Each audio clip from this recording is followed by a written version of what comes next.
Hola, buenas noches. Inauguramos hoy este programa, el consultorio, vamos a decir, donde ustedes pueden preguntar y nosotros vamos a intentar responder y vamos a intentar responder al máximo de preguntas posibles.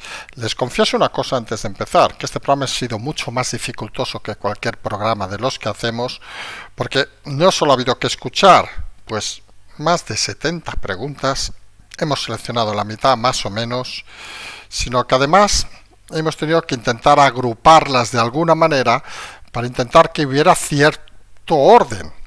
Como pueden imaginar, además, las respuestas pues las vamos a hacer sobre la marcha, porque creemos que esa es la parte importante, como si esto fuera un directo como esos conferencias, coloquios que vamos haciendo, donde ustedes preguntan y nosotros no podemos sacar datos ahí luego de examinarlos y tal, primero porque nos volveríamos locos con el tiempo y segunda porque tampoco sabemos todo. Ya a lo mejor alguna pregunta no tenemos la respuesta adecuada, pero intentaremos, eso sí, cada semana vamos a intentar 2, 3 primeras preguntas iniciales, las elegimos, digamos, porque pueden ser elementos más generales y luego intentaremos ofrecer el máximo de preguntas posibles. Sí que es importante, y nos hemos dado cuenta al preparar el programa de hoy, intenten evitar que la pregunta pase, ya no decimos de 1 minuto y medio, 2 minutos. Incluso si puede pasar de 30 segundos, habría que evitarlo. Cuanto más breve la pregunta y más concisa, mejor. Ya hemos dicho que a nosotros no nos hace falta que nos digan lo buenos, simpáticos, guapos y todas esas cosas que somos. Decíamos ayer que ya tenemos abuela para estos temas, no tenemos ninguna, pero bueno, la tuvimos en su momento, con lo cual tampoco hay que preocuparse por esos temas. Importante también que la gente se identifique en este primer programa, pues ha entrado alguno que nos ha parecido interesante y da igual, pero en principio más que nada no por saber, sino por más o menos hacernos una idea de decir, pues soy María, soy José, soy de Logroño, soy de Vigo, soy de donde sea. Más que nada para hacernos una referencia interesante. Va a ser agotador, porque hemos elegido, como hemos dicho, 34 preguntas. A una media de 1 minuto ya tenemos casi media hora de preguntas. Alguna verán que de golpe la cortamos. Hay alguna interferencia graciosa que vamos a intentar eliminarla, porque si no queda un poco rara. Pero bueno, oiga, esto al final es un programa, como decimos siempre, artesanal, vamos a decirlo así de claro. Y oiga, ¿podrá salir mejor o peor? Pero oiga, la voluntad está aquí y sí que es cierto que al ser el primero, pues seguramente cometeremos errores diversos. Además recuerden que esto lo preparamos todo seguido, o sea, aquí no hacemos ni edición ni nada. Si decimos una barbaridad, pues será la barbaridad dicha, y si encima hacemos una barbaridad cuando llevamos una hora de programa, se imaginarán que no tenemos ni el conocimiento ni la paciencia que tanto reclamamos para poder borrarlo o rectificarlo. Por lo tanto, tal cual saldrá, con sus cosas buenas, sus cosas malas y todas esas historias. Además, en un viernes como hoy, que realmente está siendo muy interesante, vamos a decirlo así, pero habíamos prometido las preguntas y vaya usted a saber si tenemos que volver mañana ya con el programa habitual. La idea, como decíamos, era hacer este consultorio, digamos, una vez a la semana.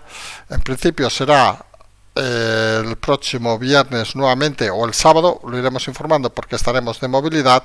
Y si les parece, empezamos con las primeras preguntas que tenemos preparadas. Vamos a empezar con ellas. Espero que con tantos papeles que tenemos aquí delante no nos equivoquemos y saquemos 2 o 3 preguntas repetidas. Sí que es cierto que hay algunas preguntas que coinciden mucho en el argumento y vamos a intentar agruparlas de alguna manera.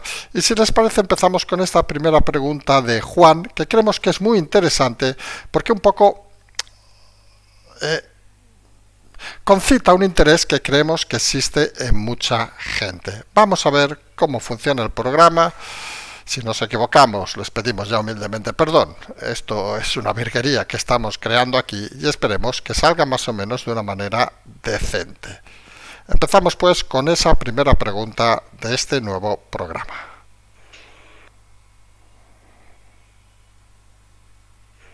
Hola, soy Juan del País Vasco y mi pregunta es muy concreta. ¿Cómo obtienes esa información que compartes con nosotros? Gracias. Primero de todo, gracias a Juan. Pues miren, creemos que es una pregunta interesante que nos han hecho prácticamente en la mayoría de conferencias, coloquios que hemos hecho. Pues la información viene del análisis, es decir, aquí no funcionamos, lo hemos dicho en más de una ocasión, ni porque nos pasen cartas, ni porque hablemos con políticos, ni porque nos filtren informaciones, ni porque recibamos mensajes extraños que tengamos que descifrar. Todo es bastante más sencillo. Sí que es cierto que tenemos, llamémosle, una red de colaboradores a los cuales queremos agradecer. Muchos nos escuchan, que nos van pasando cada día mucha información. Y al final, hacer el análisis prácticamente en tiempo real es complicado porque al final tienes que jugar un poco con las variables que tienes. Por ejemplo, si en un día como hoy, que hemos dicho que era un día muy intenso, pues recibes, vamos a poner un número cerrado, imagínense que 100 mensajes y 56 se refieren a la misma noticia, pues está claro que esa noticia concita el interés de alguien, de una mayoría de los ciudadanos. Y si uno solo pues habla de un tema, pues parece que eso no es de gran interés. A partir de ahí, pues intentas de alguna manera centralizar toda la información, intentas también ver por qué pasan las cosas, intentar analizar, que es la palabra clave, y huyes de los rumores, huyes, incluso aunque suene extraño, de los sentimientos. Siempre hemos dicho que cuando uno aporta sentimientos a un tema es fantástico como persona física, pero no como análisis, e intentas de alguna manera acercarte con un cierto tipo de empatía, digamos, a los personajes para intentar plasmar qué es lo que sucede en su mente y sobre todo a intentar explicar con una manera amena lo que pensamos puede o va a suceder. Y es cierto que estamos en un mundo muy cambiante y es cierto que las informaciones pueden ser realmente cambiantes. Además existe ese concepto que hemos dicho en más de una ocasión de la información y la contrainformación, donde se te hace difícil con tal ingente cantidad de información, pues no despistarte con facilidad. Sabemos que lo fácil en este momento pues es tirar pues de sentimientos, tirar de elementos que conseguiríamos, como se dice en el argot de internet, el clickbait, es decir, conseguiríamos mucho más audiencia si empezáramos el programa diciendo este es no sé qué y este es no sé cuánto. Pero, oiga, nosotros intentamos ser bastante racionales, pero sí que le confirmamos, tanto a Juan como a cualquier oyente, que aquí no funciona ni las llamadas telefónicas, ni los sobres que nos pueden dejar, tampoco sabrían dónde, ni todas esas formas, digamos, que cierto periodismo denominado de investigación dispone en este país. No sabemos si decir la palabra a veces intuición, a veces, ¿qué es lo más difícil? Siempre hemos comentado en este mundo de, digamos, de inteligencia, lo difícil cuando tienes mucha información es intentar reducirla al átomo y conseguir la explicación sencilla. Y creemos que en eso pues tenemos cierta habilidad, no vamos a negarlo, para convertir una ingente cantidad de información en intentar reducirla al máximo para intentar buscar exactamente el punto de inflexión necesario. Luego, obviamente, la experiencia no deja de ser un valor, el conocimiento de cómo funcionan también las instituciones y los personajes también es importante, la parte psicológica nadie la puede negar, y el conocimiento obviamente de la comunicación. ¿Por qué se comunica una cosa? ¿Por qué se deja de comunicar otra cosa? No existen los milagros en este mundo, lamentablemente la bola de cristal, tenemos un par por aquí, pero tienen la utilidad que tienen, también es muy lamentable, pero oiga, al final, cuando tienes unos patrones de funcionamiento, un poco te llevan, digamos, a los caminos más correctos. Y en ese sentido, pues estamos muy satisfechos con la labor que hacemos y también, obviamente, con las informaciones que vamos indicando. Saltamos a la siguiente pregunta, un poquito más concreta. Hola, soy Miguel desde Granada y quería hacer una pregunta muy directa y muy sencilla. ¿Por qué se abandonó el concepto de la ranita chup chup? Gracias. Pues miren, Miguel, es una de las preguntas más curiosas, no la esperábamos esta. Realmente, lo de la ranita chup chup, los que sean más clásicos en el programa saben que empezamos a hablar de este tema Nos salió un día en un programa con Javier Negre que decíamos que esto era como aquel elemento de la ranita chuchup, es decir, que tú ponías una ranita, empezabas a calentar el agua y acababa muriendo lentamente sin que nos diéramos cuenta. Y un concepto que aplicábamos cuando teníamos el concepto y la idea clara de que en aquel, creo que era 2020, íbamos a acabar en elecciones.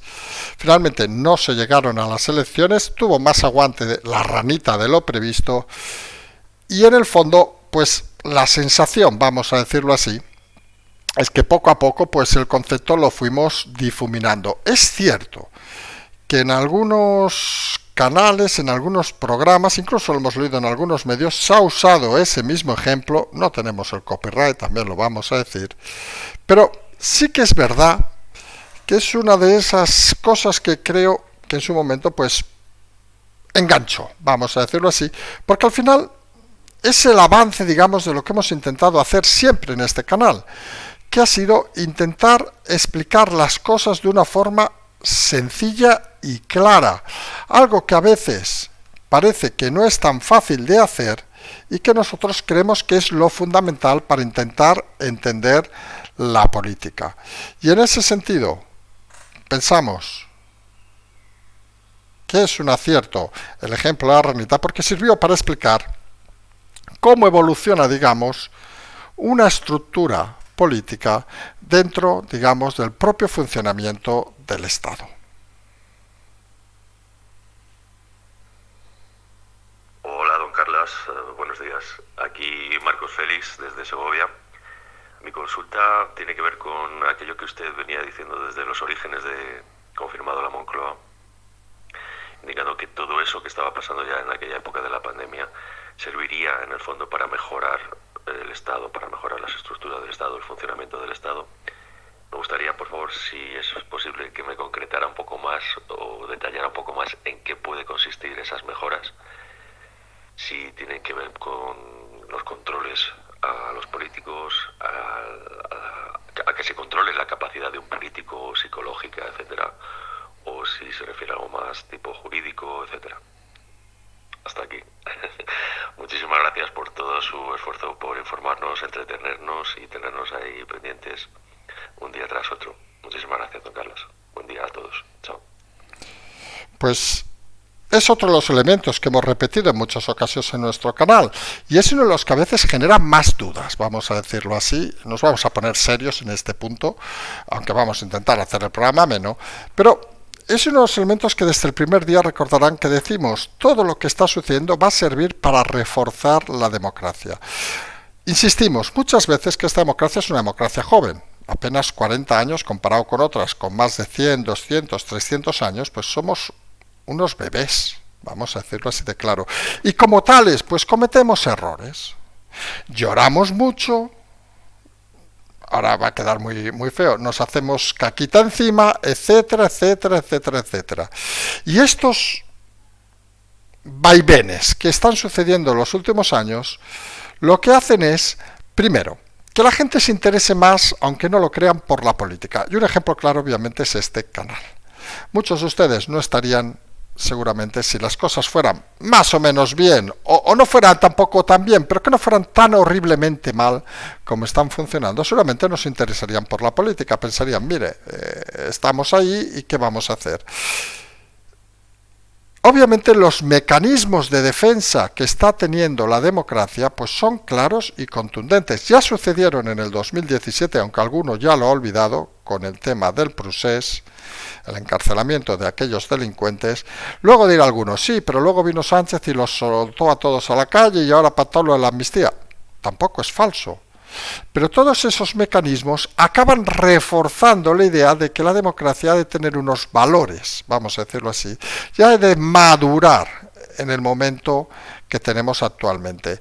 Creo que nadie, y esto lo decimos con toda la amplitud de la palabra, nadie piensa que una situación como la actual podrá volver a repetirse con ningún otro presidente.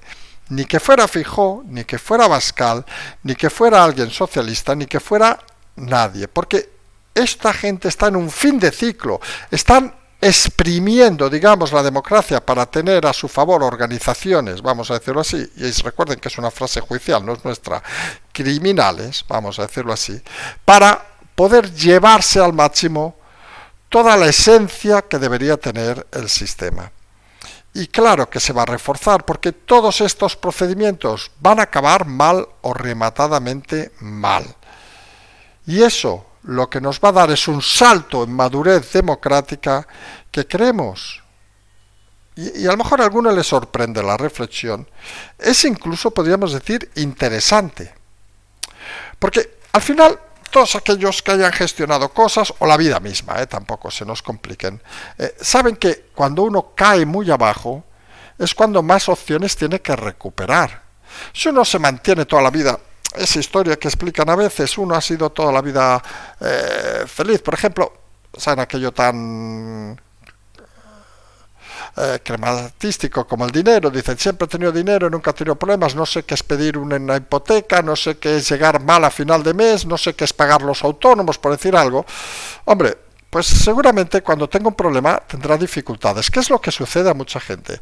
Pero el sistema democrático en sí, cuando tiene problemas, sale reforzado porque hay una estructura de base que le mantiene, vamos a decirlo, a flote. Por suerte, y esto también hay que decirlo con claridad, estamos en el siglo XXI, no estamos a principios del siglo XX, porque una situación como la actual hace 100 años hubiera degenerado, y no hace falta explicarlo, en situaciones conflictivas para este país y en situaciones a las que nadie quiere llegar. Por suerte, no estamos en esos tiempos, estamos en tiempos mejores y estamos en tiempos donde ante las dificultades muchas veces hay que apelar a eso que llamamos la calma, la tranquilidad, la paciencia, porque al final, fíjense que esos conceptos son conceptos, curiosamente, del siglo XXI. El siglo XX, los conceptos eran la violencia, el chillido, la intranquilidad, la poca esperanza.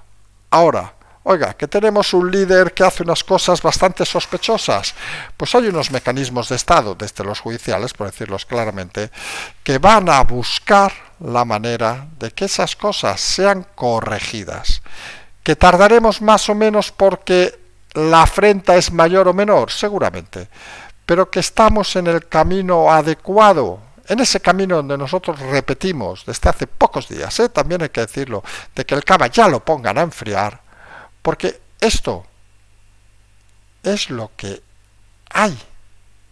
Y esta situación no puede durar mucho más. ¿Cuánto? Esto también saben que lo hemos dicho en muchas ocasiones. En eso no existe un libro, no existe una respuesta clara, no existe una solución a la situación temporal. Es una cuestión de seguir con la presión, y al final nadie es eterno en esta vida. Que le llegue del Parlamento. Buenas noches, Enrique. Saludos desde Perú. Soy Jesús Agasti, español, y a diario te escucho. La pregunta es, aunque el artículo 91 de la Constitución obliga al rey a refrendar cualquier ley que le llegue del Parlamento, si se negara, ¿no crees que ya es el momento de un órdago a la grande y ya liarla del todo? Que se niegue y que se ponga el país en la disyuntiva de que su rey se va porque no está de acuerdo con esa ley. ¿Qué opinas? Pues sinceramente, lo que opinamos de este tema, lo hemos dicho en más de una ocasión, que el rey debe estar para refrendar, obviamente, lo que estimen las Cortes Generales y que cualquier otra decisión sería un grave error.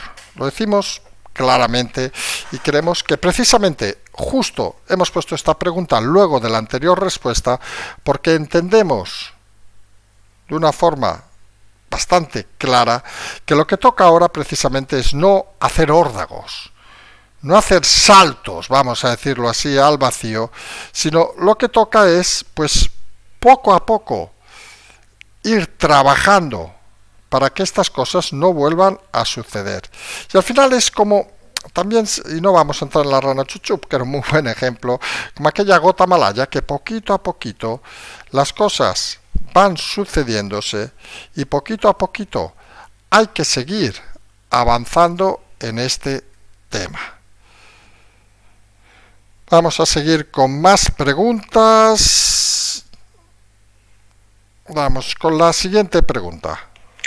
Hola, soy Natalia de Málaga y mi pregunta iba en relación con respecto al tema del PP, de que muchas veces nos centramos en Sánchez, todo el rato en Sánchez, pero a mí lo que yo ya no puedo es con lo de Feijóo, porque por culpa de Casado Sánchez nos ha ido antes y ahora por culpa de Feijóo Sánchez sigue estando. O sea, el problema no es Sánchez, el problema es la gente del PP. Y yo me pregunto, cuando se fue Casado, Ayuso no entró.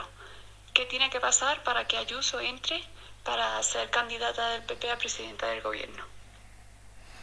Miren, aquí, Natalia, hay una cosa que hemos dicho en más de una ocasión, que a veces se nos olvida.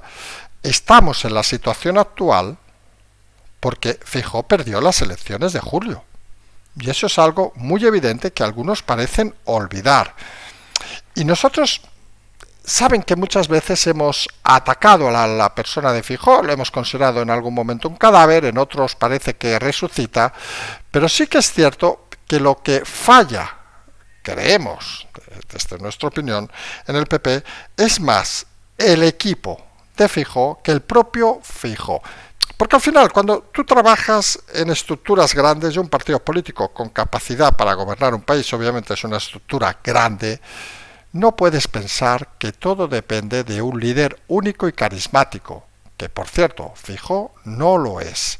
Sí que lo sería en ese caso Sánchez en el Partido Socialista. Has de pensar que se trabaja con un equipo. Y está claro que cuando el fracaso, porque hay que llamarle así, el fracaso de las elecciones de julio, pues no se ha dignificado, vamos a decirlo así, con ningún cambio dentro del Partido Popular. Se fracasó y parece que hay que darles una segunda oportunidad. Sí que es cierto que cualquier cambio, como indica ahora Natalia, de la irrupción, por ejemplo, de Ayuso, pues nos llevaría a un escenario, creemos, complejo. Ahora la sensación que hay, visto desde el análisis, es que o es Feijóo o no es nada. Porque si ahora entrara Ayuso, habría de cambiar toda la estructura del partido, habría que aposentarse del partido, los líderes regionales, etcétera, etcétera, etcétera. Y en partidos con la estructura del PP no es fácil hacer esos cambios.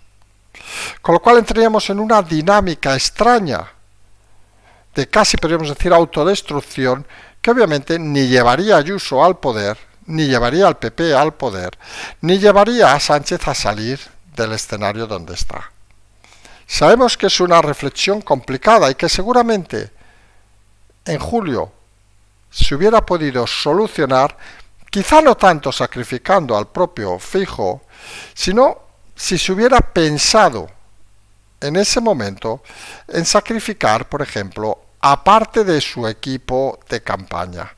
Pero no se adoptó ni una política ni otra, y eso sin lugar a dudas lo que nos está diciendo es que las decisiones de Feijóo no son tan fáciles de tomar como algunos creen, y nos están diciendo también de que cambiar dentro del Partido Popular es algo más complejo de lo que parece. Y está claro que esos cambios no son inmediatos. Seguimos con esta línea con otra pregunta. Buenas noches, Chapi desde Madrid. Carles, ¿por qué la señora Ayuso habla como vos y luego hace como Feijóo? ¿Me lo podrías decir, porfa? Bueno, nosotros creemos que no es que haga como Vox y luego actúa como Feijóo, sino que va a su historia. Juega muy bien, pensamos, con los tiempos de la comunicación, con lo cual tira de cierto mensaje populista en muchas ocasiones y en otros momentos pues tira de la parte más institucional, que podría ser, digamos, más la referencia, en este caso de Feijóo, mientras que la otra sería la referencia más, digamos, cercana a Vox. Pero creemos que tiene una línea independiente que no depende tanto de uno ni de otro, sino un poco de su propia dinámica, y aquí obviamente tiene detrás al señor Miguel Ángel Rodríguez, que es el que le propone, vamos a decir, y dispone por dónde actuar en cada momento. Seguimos en esta misma línea. Buenos días, Carles. Soy Joaquín. Y mi pregunta es, si el Partido Popular no viera a Vox como un partido contrario, sería todo diferente, pienso yo. A ver, tú me contestas. Porque el PSOE hace todo lo contrario con todos los partidos antiespañoles que van contra España. Entonces, si el PP no le importara que Vox tenga su espacio, podría... Pues lo hemos dicho en más de una ocasión, un grave error conceptual, creemos, del Partido Popular es precisamente ir contra Vox. Fíjense el detalle de que en el caso de Madrid, por volver a citar el mismo caso, o en otras comunidades, cuando no se han centrado en Vox, incluido por ejemplo el caso de Galicia, pues los resultados han sido muy favorables. Cuando, por ejemplo, en el País Vasco apoyaron la campaña en un vamos a intentar eliminar a Vox del mercado, pues subieron lo que subieron, uno. Y en Cataluña, hasta que en la última semana apareció la señora Isabel Díaz Ayuso de la mano de Alejandro Fernández, que tenía claro que el enemigo político, obviamente, era el Partido Socialista, pues la estrategia de intentar atacar a Vox les llevó incluso a que en algún momento Vox superara al Partido Popular en las encuestas. Al final se corrigió la última semana cuando se dieron cuenta de que no pueden atacar a Vox como si fuera su enemigo, porque además hay una cosa que no deben olvidar, que el Partido Popular necesitará a Vox sí o sí en algún momento. Lo está haciendo en muchas comunidades, pero es probable que en algún momento más lo necesite.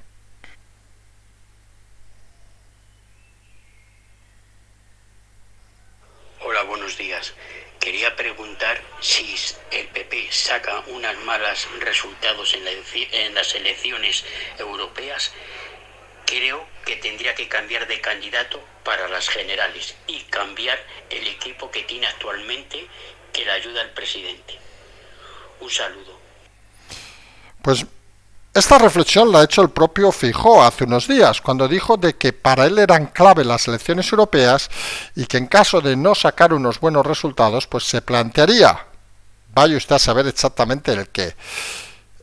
Aquí hay dos elementos a valorar. Uno, el equipo de Feijóo, los que nosotros denominamos que hay dos cabezas en el PP, hay la cabeza de Tellado, que es un poco la más beligerante, la que sigue una línea más cercana, vamos a decirlo, a Ayuso, a Alejandro Fernández en Barcelona, por decirlo claramente, y la línea más andalucista, vamos a llamarla así, que sean los Bendodo, la Cuquita, Pons o Borjita, que sería una línea, digamos, la que participó más en la campaña electoral fracasada de julio y la que parece que está más detrás de estas elecciones europeas, donde, por ejemplo, el detalle, recuerden esa manifestación que nosotros hemos criticado del domingo pasado en Madrid, donde, en principio, en medio de la campaña electoral europea, pues no intervino ni la candidata al Parlamento Europeo.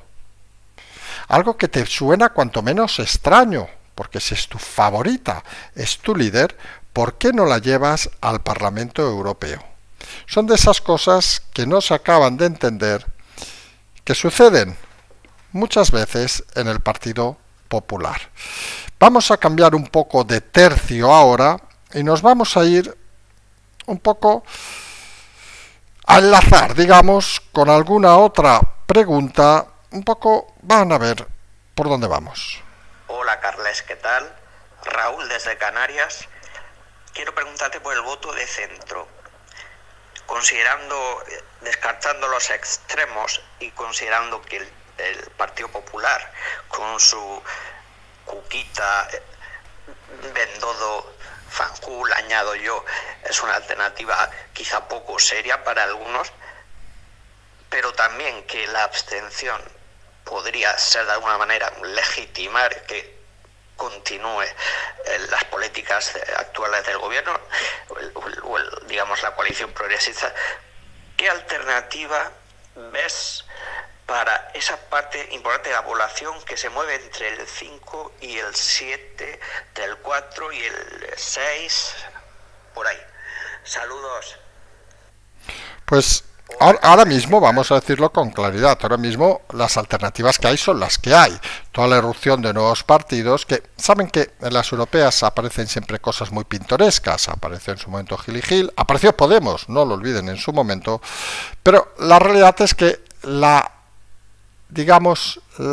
forma, la estructura política de este país parece que es la que es.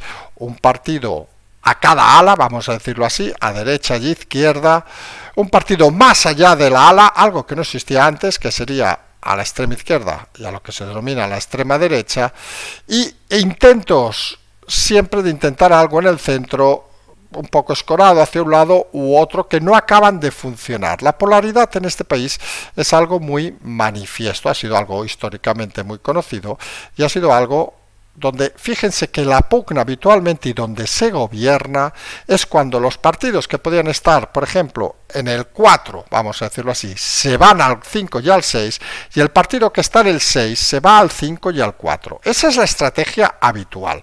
Luego obviamente tenemos los partidos que se mueven más allá y los partidos que cuando empiezan a desesperar, en vez de avanzar, digamos, hacia el centro, acaban avanzando hacia sus extremos. Y un ejemplo muy claro obviamente lo tenemos en el Partido Socialista. Pero eso no debe equivocarnos un poco en el fondo de la cuestión. Este país de concepto parece que, como la mayoría de democracias europeas, tampoco lo vamos a negar, pues se moverían entre ese 4 y 6. El tema es, ¿existen partidos que se engloben en esa dinámica de una forma clara? ¿O es posible gobernar entre el 4 y el 6 si todo el resto está en contra? Pues la polarización que ha llegado a este país desde hace unos años, pues lo que nos está indicando es que es muy difícil gobernar exclusivamente entre el 4 y el 6. Y tenemos el ejemplo último, obviamente, en el Partido Socialista, aquí alguno se va a escandalizar, que se podía mover en sus orígenes entre el 4 y el 5, pero que requiere del 3, el 2, el 1, el menos 1 para poder gobernar. Porque es tal la división que existe que se hace complicado poder afrontar las situaciones actuales de una manera, digamos, más o menos efectiva. Vamos a una pregunta de estas que tiene un poco de interferencias, pero creemos que un poco viene a explicar lo que estamos explicando ahora. Vamos a ver si la escuchamos bien. Si no... Espera, vamos a ver, porque aquí... Cuando explicáis en ocasiones que un partido político se mueve entre el 7 y el 8 o entre el 2 y el 3. ¿A qué os referís cuando explicáis estas franjas y qué diferencia hay entre estas dos horquillas? Bueno, muchas gracias. Buenas noches. Vale, pues miren, esta pregunta un poco va en relación a lo que explicamos antes. Es esa gradación que hemos hecho en más de una ocasión, donde el 0 sería el máximo exponente de lo que denominaríamos extrema izquierda, y el 10 sería el máximo exponente de lo que denominaríamos extrema derecha. Según los gradientes de cada partido, pues teóricamente se mueven en un extremo u otro y deben captar votos hacia un lado u otro. El caso, vamos a empezar del 5 para arriba. Pues en principio el PP de Casado se podía mover entre el 5 y el 6, el PP de Ayuso se puede mover entre el 5 y el 7, vamos a decirlo así, e incluso un poquito más, con lo cual arranca votos al partido de Vox. El partido de Vox se puede mover perfectamente entre el 7 y el 9, aquí creemos que el 10 no existe, lo decimos con toda la franqueza, que sería la extrema derecha pura y dura, el nazismo, vamos a decirlo así, claro, creemos que no existe con representación política en este país, y donde, por ejemplo, elementos como Espinosa Los Monteros o incluso en su momento Macarena Olona podían hacer bajar a Vox del 7 hasta el 6,5 o incluso al 6.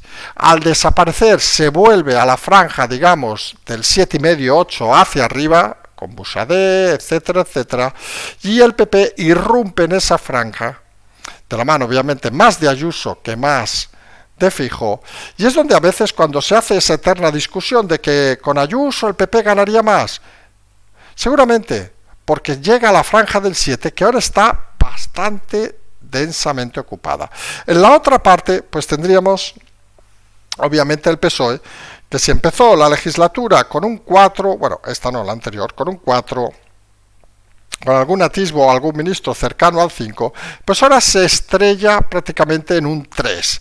Y lo que hace curiosamente es que obliga al partido de Yolanda Díaz, o lo que sea aquello, a derivar más hacia abajo.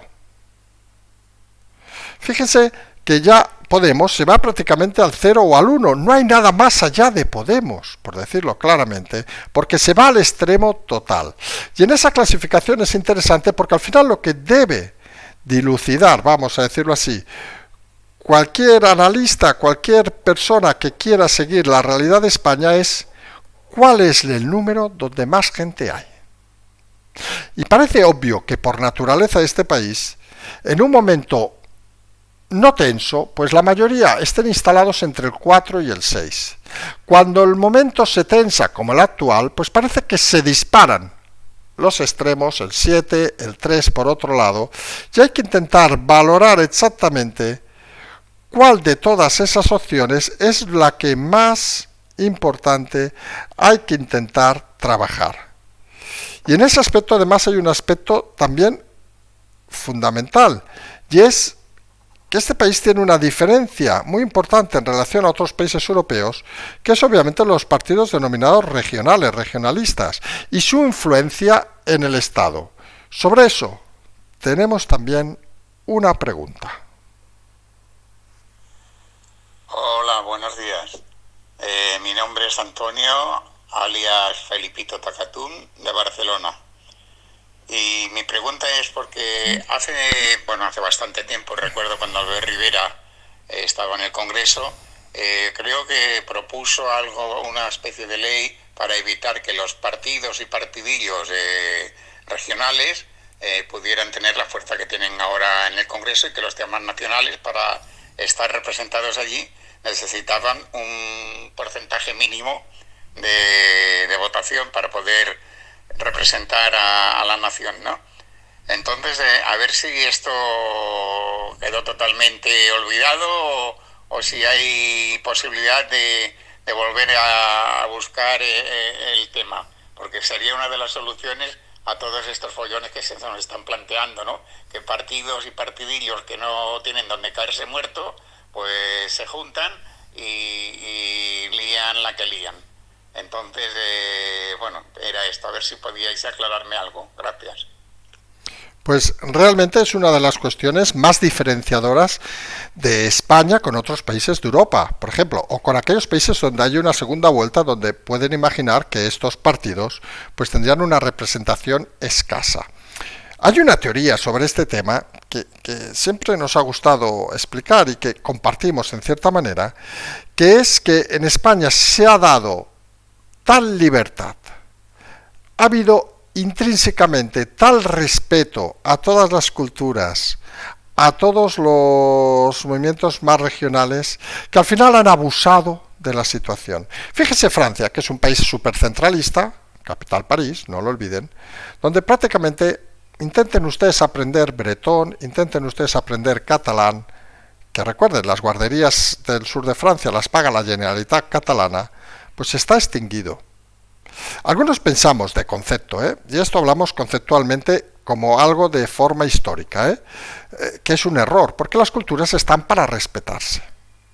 Pero también hay que intentar analizar que una cosa es respetar las culturas, que son una riqueza cultural siempre, y otra es que éstas se conviertan en un arma de doble filo, en un arma de chantaje y en un arma de abuso. Porque al final, lo coherente y una de las grandes riquezas de este país, y nosotros saben que en ese discurso lo tenemos muy claro, es precisamente la riqueza cultural, que se abre en varios idiomas, diversas culturas, hasta temas más heterodoxos, como que se baile en un sitio una cosa y en otro otra cosa, porque cada uno tiene sus costumbres, sus formas de ser, pero todos hemos ido siempre juntos, mejor o peor en algún momento, alrededor de la misma idea. Y parece que ahora, aunque es cierto que los nacionalismos nacen en España en el siglo XIX, no vamos a darles una clase de historia ahora, pero saben que eso funciona así. Incluso en el caso del País Vasco, como quien dice, se inventó, entre comillas, el idioma de aquellas. Había diversas formas de hablar euskera en diversas zonas y al final se unificó en cierta manera. Y la realidad es que eso que debería ser una riqueza, pues se ha convertido en los últimos años en un problema de Estado. Porque las estructuras regionales en muchos casos no se han convertido en una fuente importante de progreso, sino en una fuente de estructuras pseudomafiosas donde se colocaban los de siempre, aprovechando el régimen, entre comillas, autonómico y el poder que se les otorgaba. Es un tema complejo, porque nosotros pensamos que acercar las instituciones a los ciudadanos es un paso adelante en cualquier democracia. Tenemos, por ejemplo, el ejemplo de Estados Unidos, por decir el país principio más liberal del mundo, donde cada estado tiene su derecho, por decirlo de alguna manera. Yo qué sé, ustedes saben que hay estados donde hay la pena de muerte y otros donde no. Eso a día de hoy en España sería inimaginable. Cada uno tiene sus impuestos, incluso Delaware tiene menos impuestos, y hay competencia incluso fiscal entre los estados, algo que aquí tampoco se acaba de entender. Estamos en ese modelo mixto que no parece que acabe de crecer. Fíjense que hay una diferencia importante con el modelo americano, que allí el representante de Texas, de Iowa, de Idaho, de donde quieran, defiende a su estado de una forma clara. Aquí, el representante, con todo el respeto, de Soria, de Barcelona, de Ávila o de Cuenca, defiende a su partido. Es más un problema de estructuras de partido que un problema de los partidos que hay. Porque al final la sensación es que se puede ver que los partidos más regionales, más locales, defienden más a tu área que un partido implantado en todo el Estado. Y es un problema al final de comunicación y es un problema al final de entendimiento que muchos no acaban de entender. Son de esas cosas que creemos que hay que mejorar, de esas cosas que poco a poco pensamos que se deben ir aplicando para intentar que las cosas vayan un poquito mejor. Vamos avanzando en las preguntas, ya llevamos 2, 4, pues más de una docena de preguntas. Vamos a entrar ahora ya en temas más del día a día, estas ser un poco más generales, vamos a decirlo así, fuera las del PP, pero vamos a entrar un poco en alguna pregunta ya más concreta de lo que está sucediendo ahora. Vamos a ver, por ejemplo, esta pregunta que nos hace Isabel. Hola Carles, buenos días. Mi nombre es Isabel y te llamo desde Valencia hoy porque estoy fuera, pero soy de Santander. Una pregunta. El señor Barrabés supuestamente ahora dice que tiene cáncer. ¿Tú qué opinas sobre ello? Porque me parece una tomadura de pelo, porque ahora mismo, ¿qué pasa? Que todo el que le mandan declarar va a alegar que tiene cáncer y eso es una cosa que se puede demostrar. Vamos, otras enfermedades no te digo, pero el cáncer, que no tenga un médico compinchado y que vaya con un notario, con alguien que sea digno de confianza para que exponga que ese señor realmente está en tratamiento, tiene cáncer y está muy mal. Claro, vamos a ver, porque es que de verdad me llevan los demonios. Venga, un beso muy fuerte. Bueno, lo primero, intentar que no le lleven los demonios, Isabel. Esto al final es una de las cosas donde hay que confiar obviamente en la justicia. Ya ha reclamado obviamente el juez un informe donde se indique si ese cáncer le prohíbe o no le recomienda viajar a Madrid, y le aseguro que ningún médico va a firmar un informe donde puede poner en peligro su carrera. Sí que es cierto que el señor Barrabés tiene un cáncer, eso es algo que se conoce. Sí que es cierto que ha dicho que quiere colaborar, puede haber 1000 opciones si no se puede desplazar. Puede desplazarse el juez incluso a hacer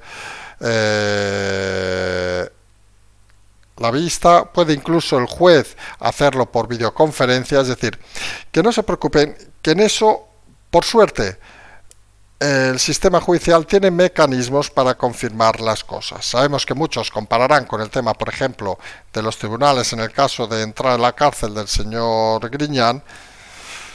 A veces, más veces de las que nos gustaría, pues las cosas tienen flecos que no acaban de funcionar. Pero la realidad es que en este caso particular creemos sin ninguna duda de que las cosas, si van a ser de una forma clara. Sí, vale. Hola, Carles, buenas tardes. Soy Paco Moreno de Pozuelo de Alarcón. Quería preguntarte cuál es tu opinión sobre las posibilidades de que algún día alguien vote masivamente por una alternativa a Pedro Sánchez. Mira, yo veo que las empresas del IBEX están calladas, no protestan. La universidad, lo mismo, si acaso hablan para apoyar a Sánchez. Los medios de comunicación masivos, en particular las televisiones, todas de parte de Sánchez. La prensa en papel, lo mismo, porque los que se supone que son de la oposición son una oposición muy suavecita. Conclusión, repito la pregunta, ¿existe alguna posibilidad de que esto cambie algún día? Gracias. Pues la realidad, eso al final es el 1 más 1, 2. Si hay un candidato que genere ilusión, pues los votantes rápidamente se irán hacia él. Si hay un candidato que genere ilusión, queremos además, y no esté en ninguno de los extremos, porque en este país es bien conocido que hay mucha gente que es incapaz de cambiar si vota del 5 para abajo o del 5 para arriba, lo que llamamos a veces contenedores de votos. Pero eso funciona por obviamente generar ilusión. Y el problema actualmente es que parece que nadie genera suficiente ilusión para más allá de los suyos o de considerarlo pues un mal menor, vamos a decirlo así. Y ahí sí que ya son circunstancias cada vez más complicadas de intentar analizar. Hola, buenas noches. Una pregunta muy concreta. Se presentan dos partidos políticos de izquierda, estas europeas, bueno, que todavía no han tenido una presencia esencial, pero sí en esta ocasión pues puede ser que sí que lo sea y que sea importante, que sea determinante e incluso que puedan tener representación. Me refiero a Izquierda Española y Frente Obrero. ¿Le dais alguna opción de obtener algún eurodiputado? Gracias. Pues sinceramente, Fran, ninguna. Seguramente va a ser la respuesta más clara que vamos a hacer en el programa de hoy. A día de hoy no le damos ninguna opción de que salga ningún eurodiputado de estas dos formaciones. Primero, porque todo lo que es radical de izquierda se va a dirimir, obviamente, entre Sumar, Podemos y alguno más, pero creemos que más allá de eso va a ser un voto residual, como en su momento, obviamente, fue, por ejemplo, o es el voto de Pacma, etcétera, que incluso en algunas elecciones superan a otros partidos, pero que no parece que tengan una importancia fundamental a día de hoy en cómo van a suceder las cosas. Seguimos con las europeas porque hay una pregunta que nos han repetido diversas personas. Vamos a poner las tres, tenemos, me parece, alguna más breve, alguna más larga. Vamos a intentar ponerlas y dar una respuesta, obviamente. Quería preguntar, usted Carlos, ¿qué piensa sobre Albice Pérez? Tenemos la primera, tenemos alguna más sobre el mismo tema. Como saben, aquí no dejamos de responder todo sin problema. Hola, buenas tardes. Soy María José de Madrid. Me gustaría saber qué opinas de la candidatura a las europeas de Albice. Si esto puede perjudicar al PP o a vos o no, o es bueno o qué. Gracias. Y tenemos todavía una pregunta más sobre este tema. Hemos recopilado las tres que teníamos. Vamos a ver si la encontramos aquí. Hola, Carles. Buenas noches. Mira, te quiero preguntar desde Palma de Mallorca.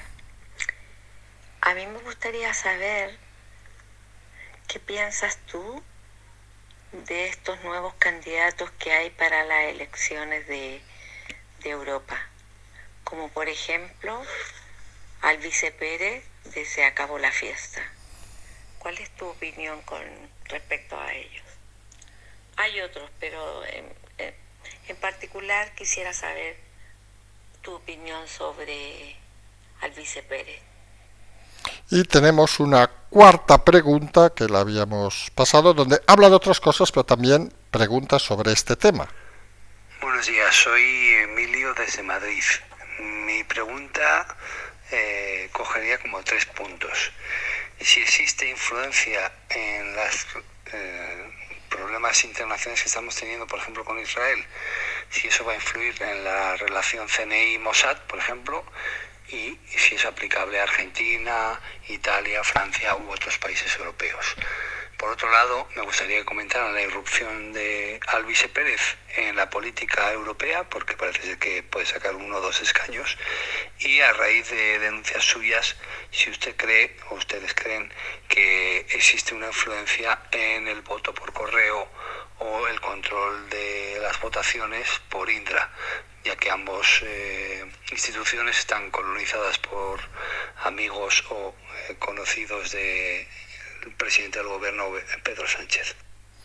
Bien, vamos por la parte última. Lo del correo lo hemos explicado en muchas ocasiones. El sistema es garantista. Sabemos que hay gente que no lo cree. Nosotros lo tenemos claro. Aquí es lo de siempre, que podemos decir una cosa, hay gente que seguirá creyendo otra, no podemos hacer nada. Sobre el tema del CNI-Mossad, ha sido el propio CNI quien ha confirmado que estos movimientos, este reconocimiento de Palestina, pues dificulta la colaboración en muchos aspectos con el Mossad, que recordarán que junto con el Servicio de Información marroquí son los que más información proporcionan contra los ataques o organizaciones yihadistas en España. Es un tema importante y es un tema que cabrea, vamos a decirlo así, porque al final, y esto se lo pueden imaginar, hay ciertas organizaciones, vamos a llamarles así, que obviamente, derivan de sus mandos políticos. Es decir, tú puedes tener una magnífica relación con el jefe de la inteligencia del Mossad, irte a cenar con él, ser encantador, pero tú dentro de esas instituciones, CNI o Mossad, cumples obviamente unas directrices y unas leyes. Y si te dice el primer ministro de Israel, miren, a España nada, pues tú puedes cenar, puedes ser encantador, pero si sabes algo, no lo puedes decir. Los secretos, que aunque no lo crean, existen en todos estos temas, al final se dirimen por decisiones políticas. Y obviamente los agentes de los servicios de inteligencia de uno y otro lugar, como de cualquier otro lugar del mundo, obviamente, tienen unas normas muy claras y muy estrictas. Y el secreto es fundamental en su labor. Y si la directriz del país es que no se puede informar, pues directamente no se informa. Recordarán ese caso de ese agente del CNI que traspasó información a Estados Unidos y que está actualmente detenido. Para que vean que violar la seguridad nacional, como se dice, no es un plato ni habitual, ni que salga barato. Y eso mucha gente no lo entiende.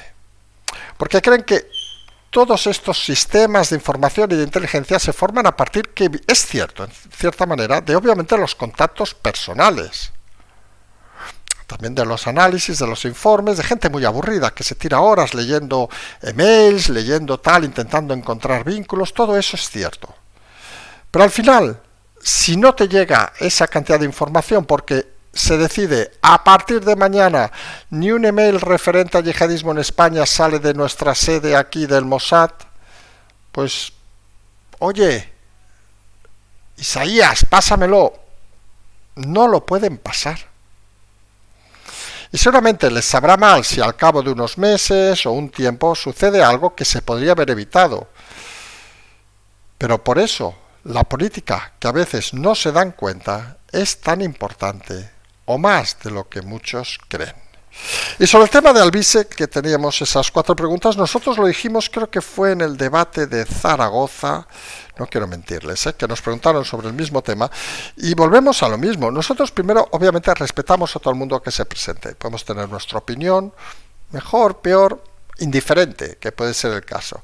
Somos conscientes que las elecciones europeas son un trampolín para, vamos a llamarle, experimentos.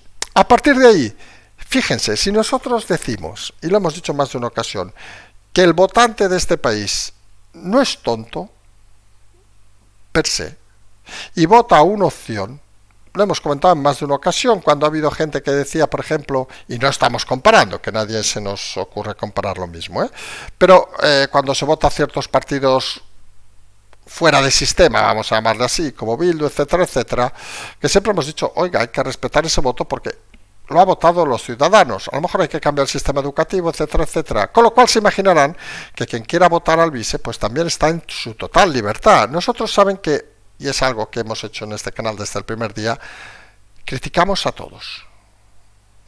Vamos a decirlo así, vamos a decir, no criticamos a nadie, pero hubiera quedado un poco irónico. Y criticamos a todos. Al PP, a Vox, al PSOE, a Ciudadanos, aunque no exista, a Podemos, que tampoco existe, a Sumar, a Bildu, a Esquerra, a Junts y al señor Alvise, si es necesario, también. A día de hoy, como no ha ejercido todavía dentro del Parlamento Europeo, si acaba siendo elegido, pues la crítica puede ser menor. Vamos a decirlo también con claridad. Es como si nos preguntan, ¿va a criticar usted al partido que nos han explicado antes, al Frente Obrero? Creo que se llama Manrique o algo así, o Vázquez, no sé, el chico que lo lleva. Pues la verdad es que no tenemos ni pajolera idea de qué se dedican el tiempo libre ni el tiempo no libre. Con lo cual, miren, son movimientos que van surgiendo, los cuales hay que observarlos. ¿Serán mejores, serán peores? Bueno, lo veremos cuando tengan la representatividad, si lo tienen, y cómo actúan en ese momento. A partir de ahí, las hipótesis que puede tener todo el mundo, muchas y variadas, oiga, cada uno es libre de pensar lo que considere oportuno sobre una opción o sobre por qué se meten en política unos u otros. Recordamos un personaje de esos curiosos de Internet que abogaba por... Es que nos hace mucha gracia porque consideramos que es un auténtico... Perdón, y no es Alvise, obviamente. Es un auténtico indocumentado. Que no había que votar, que había que romper los votos, había creado hasta un chiringuito, yo qué sé. Y ahora va a montar un partido político. Miren, eso sí que lo podemos criticar. Porque la incoherencia, antes de tener representatividad, ya empieza a ser algo preocupante. A partir de ahí, obviamente, cada uno que elija a quien quiere votar, y nosotros ni vamos a decir una cosa ni vamos a decir otra, y son personas que están ahí. Nosotros sí que les aseguro que no vamos a estar en ningún partido político, y eso sí que es algo que tenemos muy claro, y que obviamente no vamos a ir a las europeas porque no tenemos ningún interés, en ir a ese tema. Como pueden ver los directos, nos llegan llamadas y no teníamos apagado el tema. Vamos a ver si apagamos ahora el móvil. Las cosas estas así improvisadas que a veces suceden. Vamos a la siguiente pregunta que nos lleva... Vamos a seguir con las preguntas. Vamos a esta pregunta de Dani.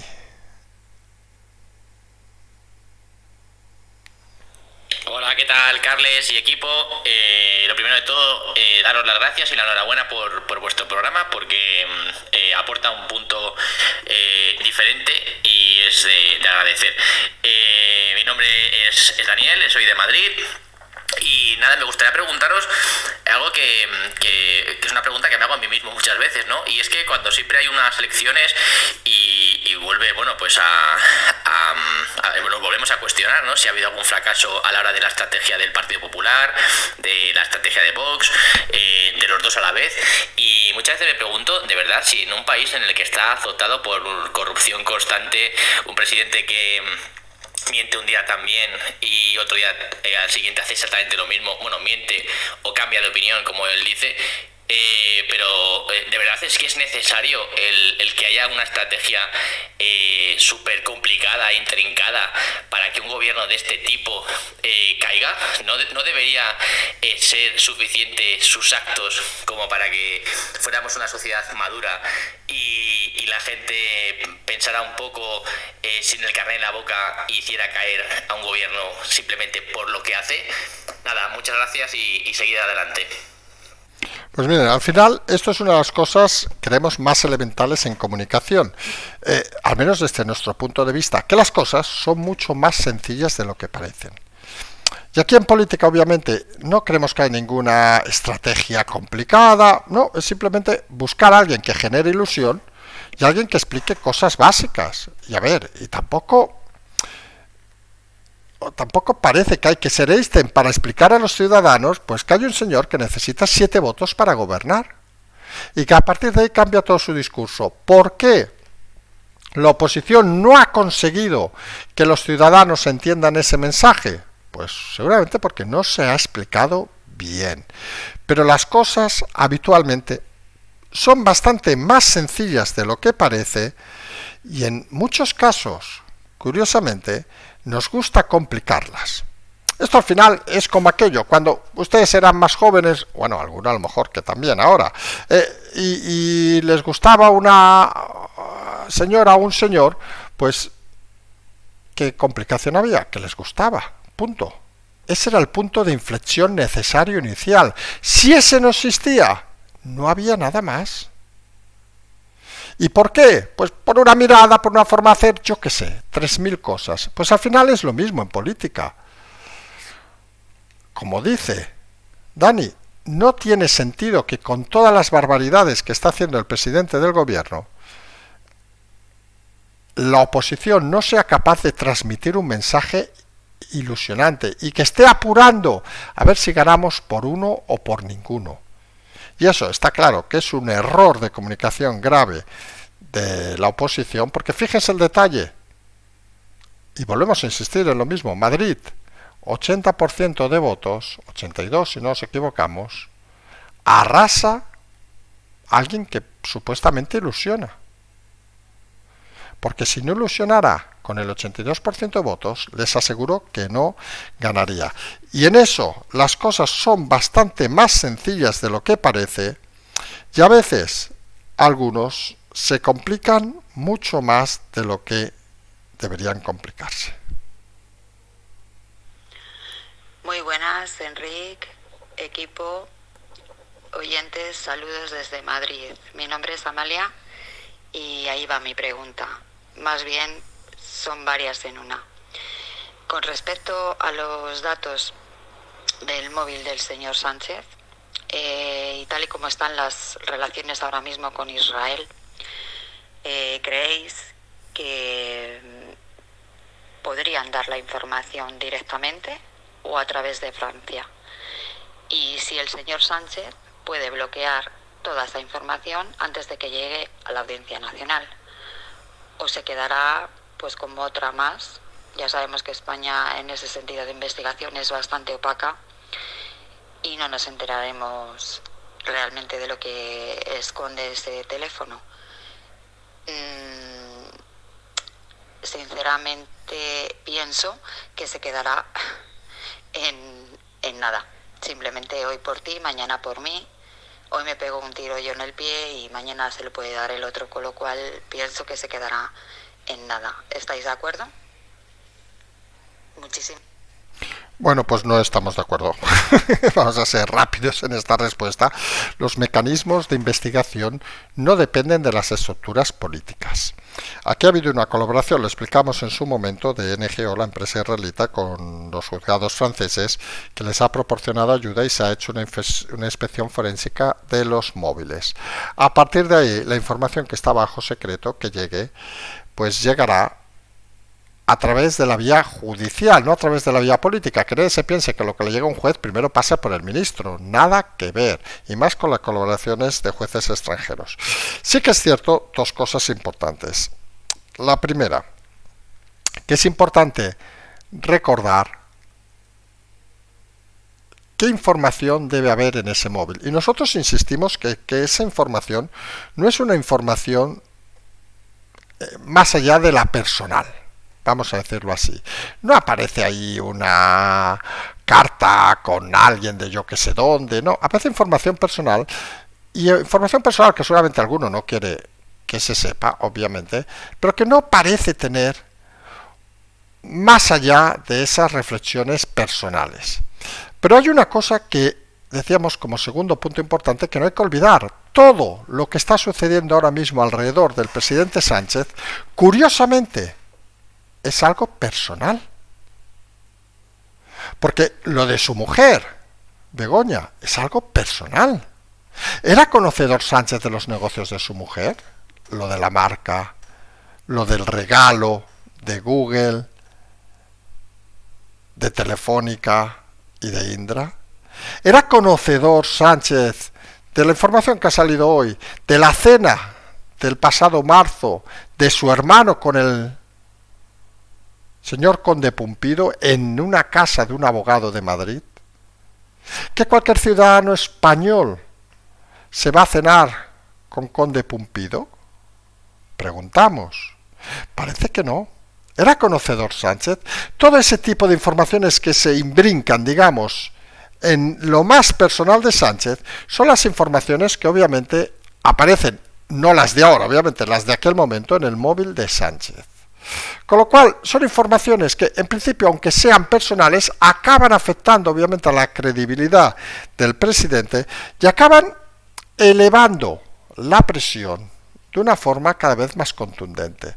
Porque, fíjense un detalle que no deben olvidar. Cuando se habla de Sánchez y sus decisiones políticas, la amnistía, por poner la última, ¿ustedes ven que balbucee? ¿Ustedes ven que se mueven las encuestas, que sus votantes no lo asimilan?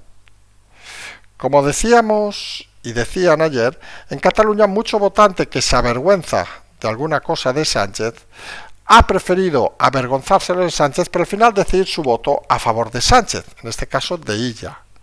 Es esa doble dinámica que existe. Pero, ¿cuándo ha temblado, digamos, el escenario de Sánchez? ¿Cuándo se ha movido más? Pues con lo de su mujer, con lo de su hermano, en temas personales. Porque Sánchez, alguno, se ha dado cuenta que en lo político es un témpano de hielo. Y en lo personal, suponemos porque se enamora mucho, es débil. Pues ¿dónde va a ir la presión? A lo político. ¿Para qué? Va a ir obviamente a lo personal. Y son de esas cosas que muchas veces, recordar en esa primera pregunta que nos hacía, lo tenemos aquí apuntado, Juan, el análisis debe alimentarse de estas situaciones. Y el análisis genera estrategia, genera movimientos, genera comunicación y genera que las cosas que a veces parecen sencillas no sean tan sencillas como algunos creen. Eso es parte de la comunicación política. Hola, buenos días. Me llamo María José. Mi pregunta es la siguiente. ¿Qué pasa con todas estas cosas que está haciendo Pedro Sánchez en estos últimos días? Estas leyes, estos nombramientos tan indecentes que está haciendo, apoderándose de la justicia, apoderándose de todo. Que sin nombrar fiscal, vale, yo sé que los están ahora recusando, pero el caso, ¿esto es reversible? ¿Qué consecuencias puede tener esto? Todas esas cosas que ha hecho se pueden volver atrás, se pueden deshacer, lo podrá hacer el siguiente presidente que venga o presidenta, sea cuando sea, o esto no lo tenemos que comer con papas fritas. Muchas gracias.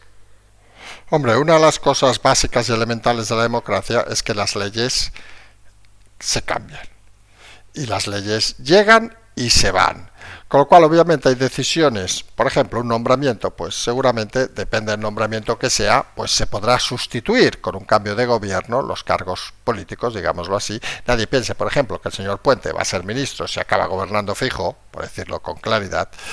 Lo mismo que las leyes, pues habrá leyes que se tiren para atrás. Eso sí, nunca hay que olvidar que las leyes, una de las cosas que tiene la legislatura en este país, las leyes, perdón, es que un delincuente puede acogerse a la mejor ley que ha tenido durante el periodo que ha estado encausado. Es decir, si hay una ley donde dice que hay amnistía, aunque la deroguen, durante ese periodo puede acogerse a la misma. Eso es así aquí en la mayoría de países, porque hay una protección, digamos, fundamental de los derechos, incluso de aquellos que han delinquido. Y en eso son procesos, decíamos, que hay que intentar ver no desde la negatividad, sino desde el optimismo de que, miren, pues al final todo va mejorando, aunque a veces nos dé la sensación de que todo va hacia atrás.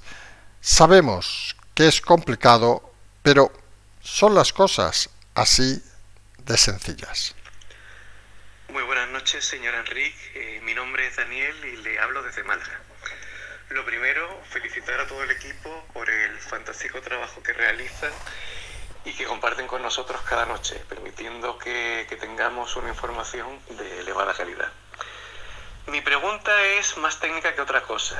Cuando saltó a la prensa el levantamiento del secreto de sumario del caso de Begoña Gómez, inmediatamente la cadena SER, para contraatacar mediáticamente el daño que suponía esa noticia, indicó que el juez había comunicado información a Vox mientras estaba en vigor el secreto de sumario, con el objetivo de que la sombra de la prevaricación sobrevolara al juez Peinado.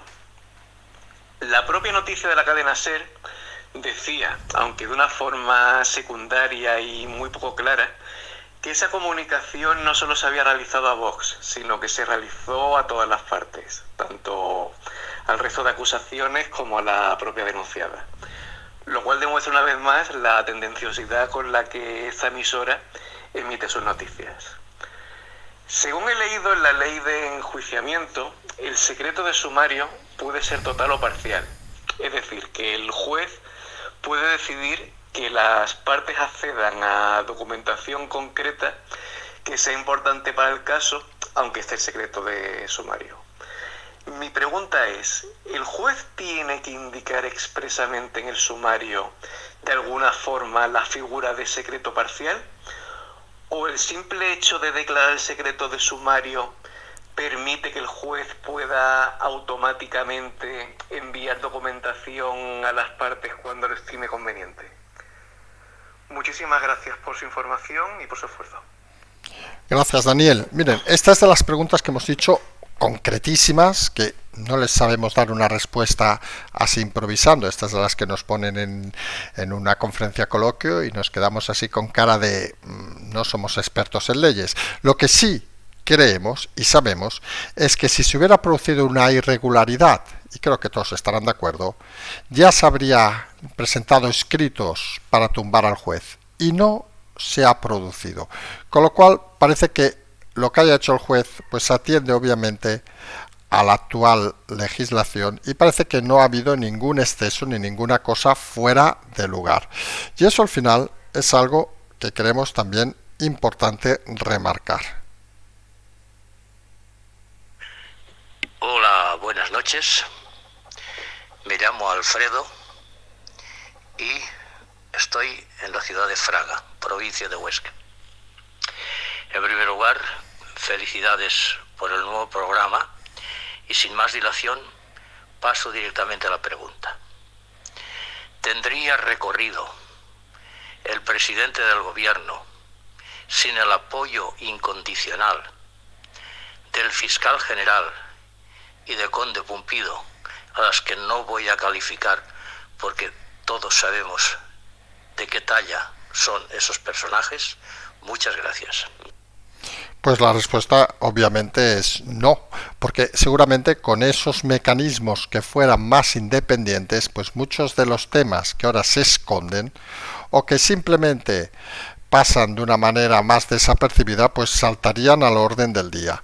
Es obvio de que para crear dentro de un Estado unos mecanismos para perpetuar, digamos, al presidente, ha de haber unos peones necesarios. Sucedió en Cataluña, sucede también aquí, y es algo, vamos a decir, natural en estas organizaciones, por llamarle de alguna manera, existentes en este país. Seguimos con más temas judiciales. Cuando ya salía el felón. Buenos días, Carles. Soy Paz, le oigo desde Madrid, yo lo escucho por las mañanas y mi pregunta es, ¿puede usted darnos algún dato más sobre esa carta a la que usted aludió y que era una de las razones por las que Sánchez se hizo el llorón y la víctima, o se refería usted a esa imputación de Begoña? Por cierto, hay que agradecer a alguien de la Fiscalía que filtró el informe de la OCU al país y que le ha tocado tanto las narices al juez, pues que ha levantado el secreto de sumario y por fin sabemos que Begoña estaba imputada cuando ya salía el felón haciéndose la víctima. Bueno, pues nada, era eso. Un abrazo para usted y para todos los oyentes y nada, seguimos. Bueno, primero gracias, como a todos los oyentes que han hecho pregunta, efectivamente hay que agradecer al país que filtrara el informe de la UCO, porque eso ha permitido un acelerón, gracias al cabreo de la UCO, muchos dicen OCU, no, es la UCO, la que investiga estos temas de la Guardia Civil, porque sin ellos pues no hubiéramos sabido, por ejemplo, que la imputación de Begoña Gómez era real y era justo el día, recuerden, de la carta del presidente donde lloraba y nos hablaba de sus amores. Para que vean que no todo es casualidad y que las presiones, nosotros insistimos, no solo son judiciales, son de más índole. Solo fíjense el detalle de la deriva internacional del presidente Sánchez las últimas semanas, donde parece que no solo ya es Argentina, Israel, Italia, Francia, parece que se ha convertido en un apestado y eso al final, pues quieran o no, pues constituye un elemento más de la presión cada vez mayor existente. Buenos días, soy Santi de Barcelona. A ver, en relación a la compra, a la entrega de software por parte de Telefónica o de Indra o del otro que era Google a la esposa del presidente del gobierno, yo me pregunto si existe alguna relación entre este hecho, este regalo jai monstruoso y la compra de acciones del Estado español de Telefónica. ¿Puede ser una manera de presionar a Payete para que no diga nada o si no procurarán que salte? Me lo pregunto. Adiós, buenos días y enhorabuena por el programa. Pues Santi, pues es una de las cosas que creemos difíciles. Pensamos sí que es cierto que obviamente el hecho de hacer el software, como saben, por un lado con Google, que ha abierto una investigación, por cierto, a uno de sus directivos, que era un exmiembro socialista, para ver por qué se regaló el software a esta señora.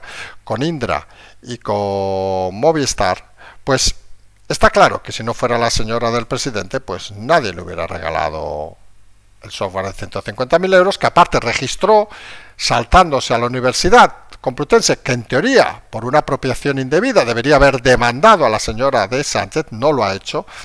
Y todas estas casualidades, pues obviamente, parece que tienen un fin notorio, que es, en pocas palabras, pues esconder lo que está sucediendo.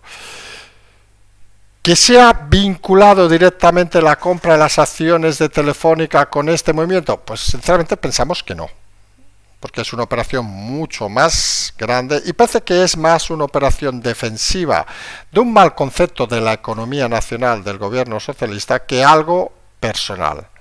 Sería además una aberración que creemos que puede llegar a cierto nivel, pero no creemos que se llegue a tal nivel. En ese aspecto, como decimos, no nos parece que vayan por ahí los tiros. Sí que es cierto que deberá dar explicaciones, obviamente, telefónica, como las va a dar Google o como las debería dar Indra, de por qué se regala un software a alguien de una manera tan sumamente extraña. Buenos días, Carles. Quería saber cómo, bajo tu opinión, cómo va a afectar el suicidio político de Sánchez de ayer, con el golpe de la Constitución del 78, en su caída, y cómo crees que van a afectar las europeas en esto mismo, ¿no? En acelerarlo o no. Y bueno, y ya sería mucho preguntar cuánto tiempo le das a este gobierno. Muchas gracias y enhorabuena por el programa. Pues Lucía, una de las cosas que hoy precisamente estamos comentando es que todo puede cambiar de un día para otro. Fíjense que hace 3 días apenas no estaba imputada. Oficialmente no se conocía, la señora del presidente. Ahora resulta que lleva 2 meses. Para que vean que lo importante no es el hecho en sí, sino cuándo se conoce el hecho. Las elecciones europeas, donde Feijóo se marca un buen referente, pueden ser interesantes también los resultados que pueda haber. Y en todo caso, cualquier cosa que suceda, por ejemplo, esa reunión de Pumpido, que parece una cosa menor, con el hermano de Sánchez, o cualquier nuevo tema que sobresalga, o la imputación o el tema de la Fiscalía Europea con el caso de Koldo, que aparezca cualquier cosa, todo puede hacer saltar las cosas de una manera automática, porque es esos momentos. Recordarán algunos que hemos citado alguna vez ese libro de Nietzsche, que alguien que va por una cuerda floja haciendo equilibrios, y Sánchez ahora mismo está en una cuerda floja haciendo equilibrios, pero se está balanceando muchísimo. ¿Conseguirá llegar al final? Hombre, la sensación, y vamos a decirlo en plan irónico, nos estamos hasta riendo, es que hay alguien al final de la cuerda moviéndola, y les digo que no es Feijóo, moviéndola, y parece obvio que esa presión, pues va a surgir efecto. Todo lo contrario, a estas alturas creemos que sería sorprendente, y lo dijimos una vez y lo decimos por segunda vez: si eso sucediera, que nadie dude que lo que habría que hacer es ponerle un monumento a Sánchez, porque habría conseguido casi, como decía aquella película, lo imposible. La amnistía aprobada hoy la puede parar la Unión Europea.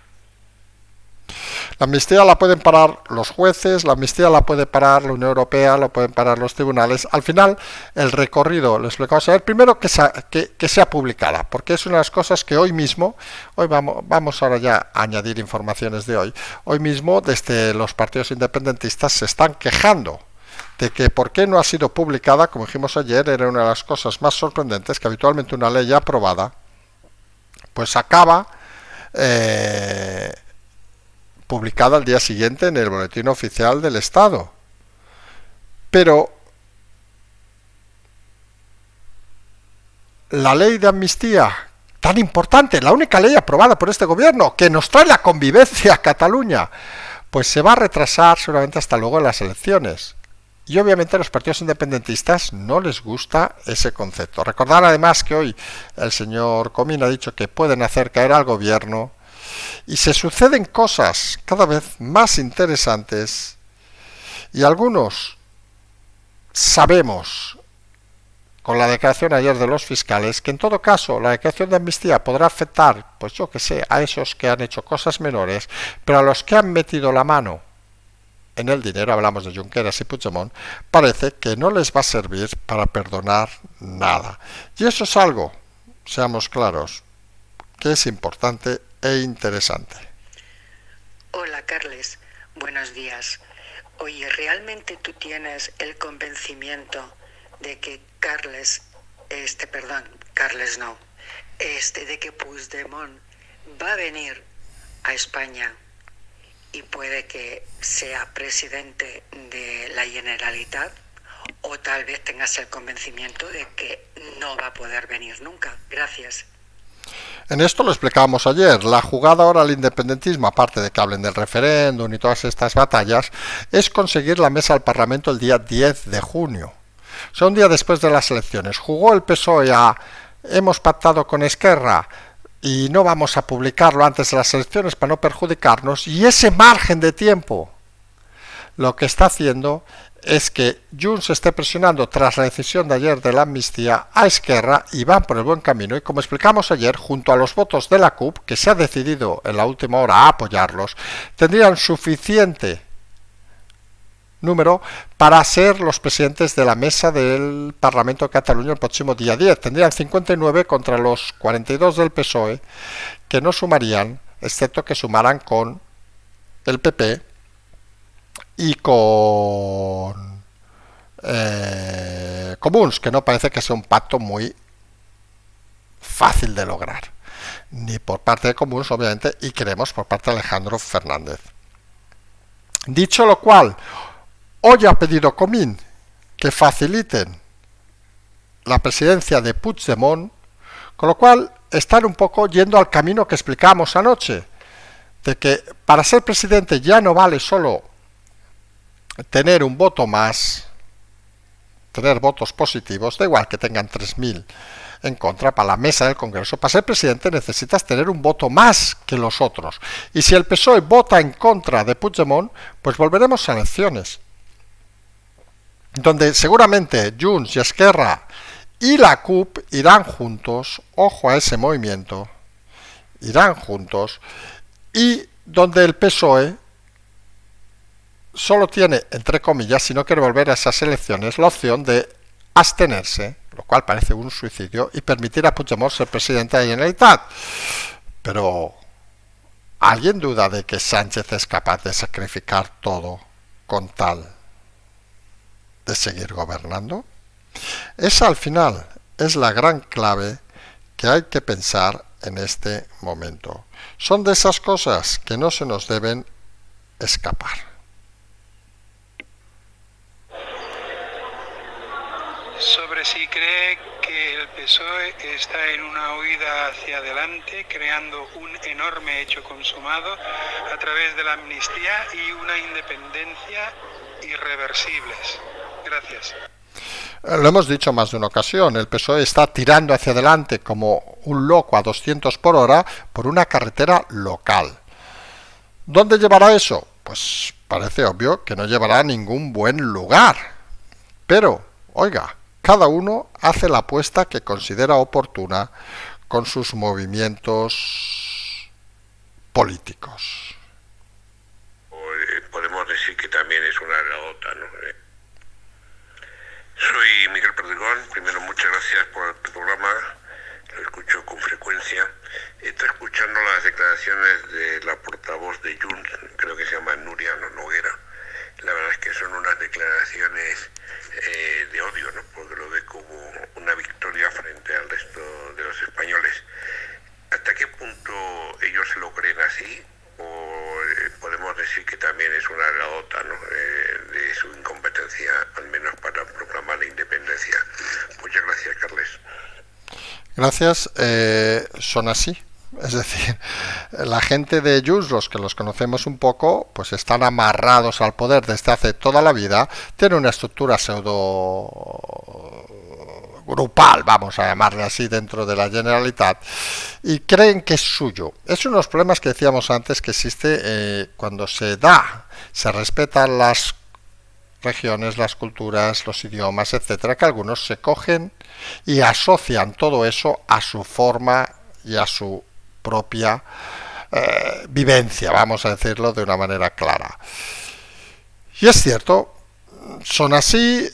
Miriam Nogueras, para hacerse una idea, lo hemos explicado alguna vez, en sus primeras declaraciones televisivas hace unos años decía que era empresaria y resulta que tenía el 25% de una SL de 3.000 euros. En fin, hija de papá, por cierto, que en las reuniones familiares muchos no quieren ni verla, porque según parece es además prepotente y bastante pesada. Pero bueno, eso ya son historias que cada uno podrá entender o podrá aceptar o no.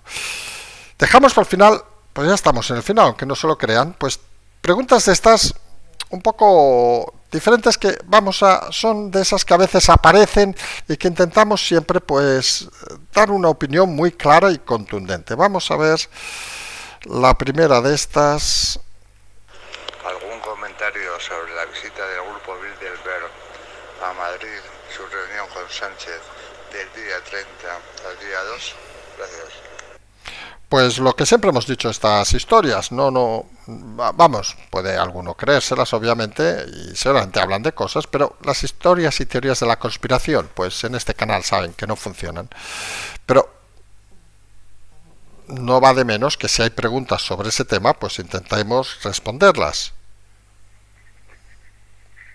Hola, buenas noches. Me llamo José María, de aquí de Jaén. Quisiera saber si lo que está pasando en este país, que no es normal lo que está ocurriendo, con el mantenimiento de esta persona en el poder, si hay alguien, alguna corporación,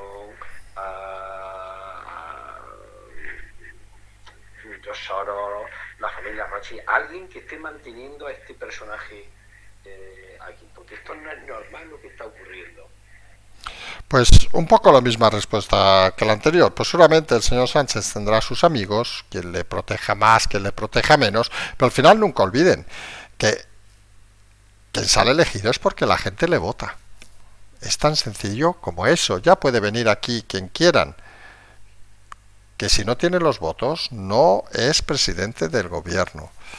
Insistimos, a partir de ahí cada uno puede hacerse, obviamente, puede pensar sus teorías. Ojo, que lo hemos dicho antes, que todas son aceptables. Aquí no nos gusta criticar esos aspectos, criticamos obviamente no los temas personales, pero obviamente sí las diligencias políticas, etcétera, etcétera, pero luego cada uno puede tener sus opiniones sobre todos estos temas, obviamente de una manera natural y libre. Vamos a una pregunta ya para prácticamente acabar, que nos ha dejado un poco sorprendido. A ver cómo va. La tenemos. Es la pregunta. Pues debe ser esta seguramente. Vamos a ver. Buenas tardes, Carles y Rick. Soy José Luis de Calahorra. Me gustaría saber cuál es tu opinión sobre las posibilidades de que España acometa reformas estructurales que le son necesarias al país para crecer y que por la situación política ahora mismo existente no se están haciendo. Muchísimas gracias. Pues mira, esa es una de las cuestiones seguramente más complicadas ahora mismo. Es decir, creo que aquellos que ven el día a día, vamos a decirlo de alguna manera así, clara, aquellos que están implicados en temas de compras o ventas o negocios o lo que sea, se dan cuenta de que hay un parón actualmente.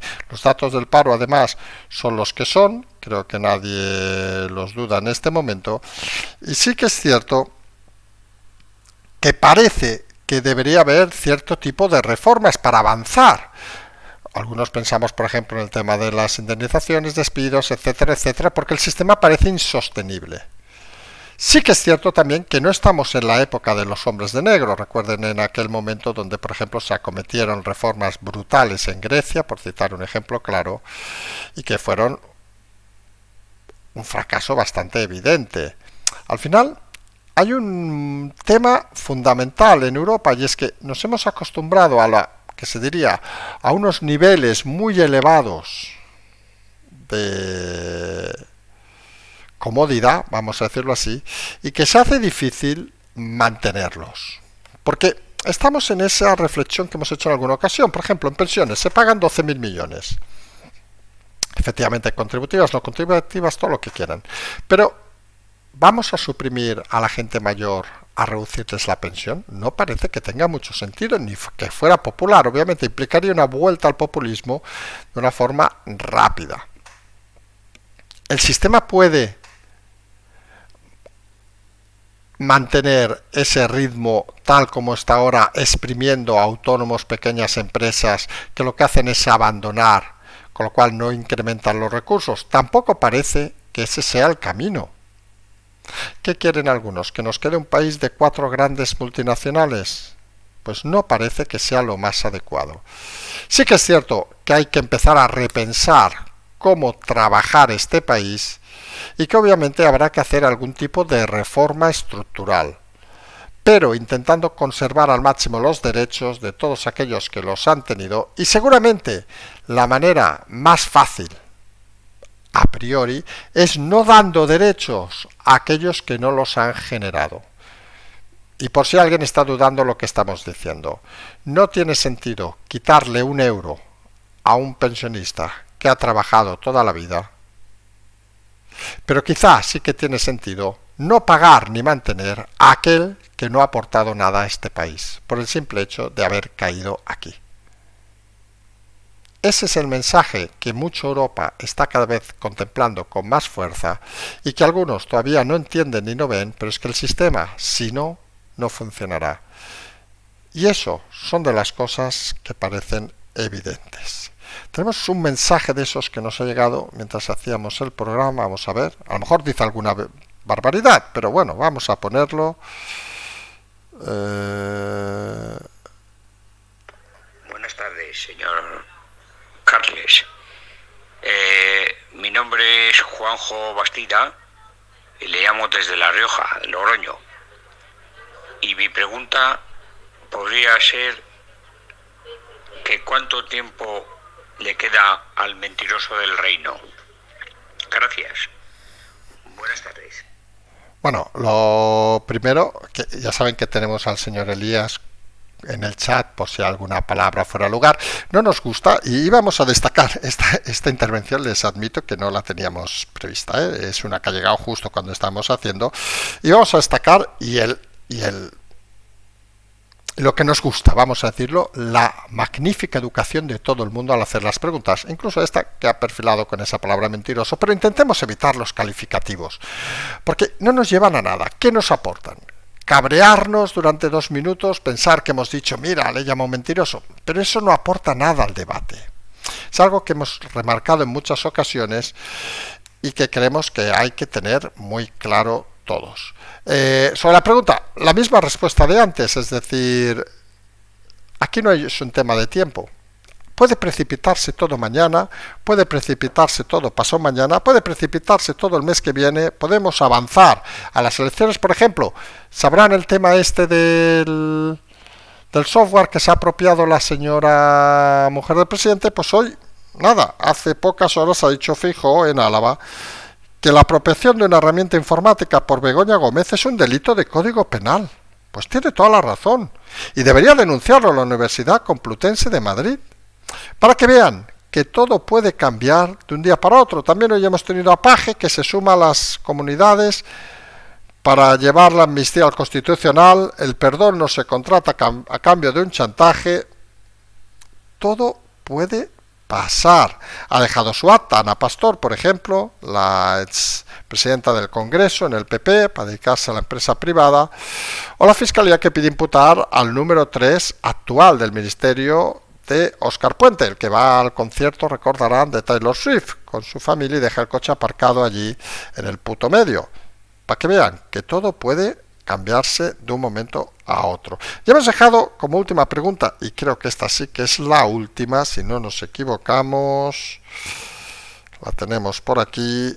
La pregunta nos ha parecido curiosa. Saben que siempre nos gusta acabar con un poco de sentido del humor. Carles, José Luis de Seseña, ¿no será que detrás de todas estas filtraciones de Begoña Gómez esté Sánchez, ya que realmente él sí quiere que sea imputada y condenada para quitársela del medio? Hay que recordar esa frase que le dijo ella: o eres presidente o conmigo no cuentes. ¿Puede ser una revancha? Bueno, pues esto ya sería para una película, no de sábado a la tarde, para una serie de estas de serie B, La venganza de Sánchez. declara su amor para que ella se confíe y luego le apuñala por detrás. Pues no sé, no nos parece una teoría muy verosímil ahora mismo, pero para que vean que todo esto a veces hay que intentar desdramatizarlo. Y sabemos que la pregunta solamente la ha hecho con toda la buena intención, pero sinceramente no vemos ahora mismo que Sánchez esté apuñalando a su mujer, porque si no tendría muchos momentos para hacerlo y no lo ha hecho todavía. No sé cómo habrá acabado el programa, bueno, sí que lo sé porque lo escucharemos, pero sí que queremos primero agradecer las más de 70 preguntas, hemos elegido 30 y pico, estamos agotados, llevamos 1 hora 40 minutos, no creo que todo el mundo haya estado tanto tiempo escuchándonos, sí que agradecer la exquisita educación, y eso, miren, que nos gusta. La exquisita educación de las preguntas, les confieso que las que no se han publicado son habitualmente porque son preguntando lo mismo y hemos preferido dejarlas que sean más breves. Sí que pedimos para el próximo programa, la próxima semana, obviamente, que las preguntas sean en audio. Lo hemos tenido que decir a 5, 6, 7 personas que las enviaban por escrito, no por nada, pero porque se hace más dinámico. También importante, nos hemos dado cuenta hoy de que las preguntas sean más breves todavía. Son ideales esas de 10 segundos, 15 segundos, 20 segundos. Ya lo dijimos ayer, que sí, que a todo el mundo le gusta que te digan que lo haces muy bien y todo eso, pero que no hace falta. Ya entendemos que si alguien nos escribe, pues será porque cree que el programa aporta algo. No hace falta porque así reducimos, digamos, y podemos colocar más preguntas. Es cierto, y les confieso que lo decíamos al principio y luego de esta hora 40 minutos les aseguro que es agotador, pero creemos que miren que es un salto adelante del canal y creemos que es algo, miren, que al final puede ser interesante y esperemos obviamente que las respuestas hayan aportado y si alguna pregunta no ha sido respondida de forma que se considera, pues nos la vuelven a hacer. Y nos especifican, oiga, es que me respondió otra cosa, se fue por Cuenca cuando yo quería que fuera por Madrid.